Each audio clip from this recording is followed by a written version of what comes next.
মহাসপ্তমীর সকালে নবপত্রিকা স্নান করানোর রীতি প্রচলিত। এই নবপত্রিকায় কলা বউ নামে পুজোর 4 দিন গণেশের পাশে অবস্থান করে।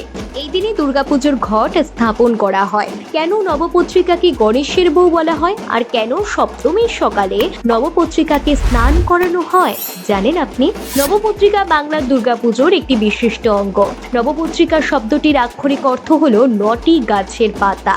শাস্ত্রমতে কলা গাছ, কচু, হলুদ, জয়ন্তী, ডালিম, মানকচু, বেল, অশোক ও ধান।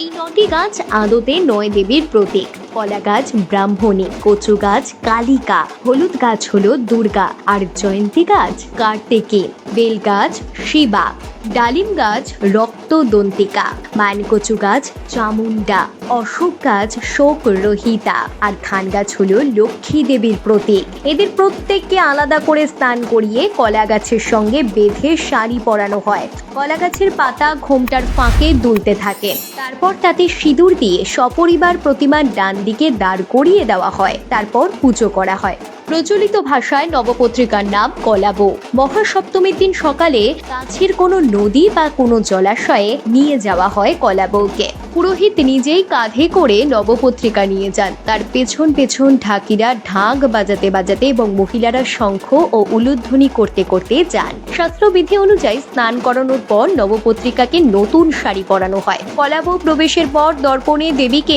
মহা স্নান করানো হয়। এরপর বাকি দিনগুলিতে নবপত্রিকাকে অন্য দেবদেবীর সঙ্গেই পুজো করা হয়। বিশেষভাবে লক্ষণীয় হলো নবপত্রিকা প্রবেশের আগে পত্রিকার সামনে দেবী চামুন্ডার আবাহনকেও পুজো করা হয়। অনেক শাস্ত্রীয়বিদদের মতে নবপত্রিকার পুজো প্রকৃতপক্ষে শস্য দেবীর পুজো। শস্যবধূকেই নাকি দেবীর প্রতীক রূপে গ্রহণ করতে প্রথমে পুজো করতে হয়। এবার প্রশ্ন হলো, নবপত্রিকা কিভাবে গণেশের বউ হলো? একটি প্রতিবেদনে উল্লেখিত তথ্য থেকে পাওয়া যায়, নৃসিংহ প্রসাদ বাবুর মতে প্রতিমার ডান পাশে নবপত্রিকা থাকার কথা। আগে গ্রামে গঞ্জে সেভাবেই রাখা হতো, কিন্তু শহরে মণ্ডপে সেটি দৃষ্টিনন্দন না হওয়ায় নিয়ম মেনে দুর্গার ডান দিকে এবং গণেশের বাম দিকে রাখা হয়। নবপত্রিকা স্ত্রীরূপে পূজিতা, তাই পুরুষের বাম দিকে থাকায় সে বামা, অর্থাৎ স্ত্রী। এই জায়গা থেকে কলা বউ গণেশের বউ।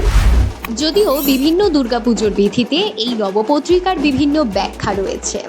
উপরিউক্ত সকল তথ্যই কিন্তু শাস্ত্রীয় গ্রন্থে উল্লেখিত তথ্য থেকেই পাওয়া গেছে।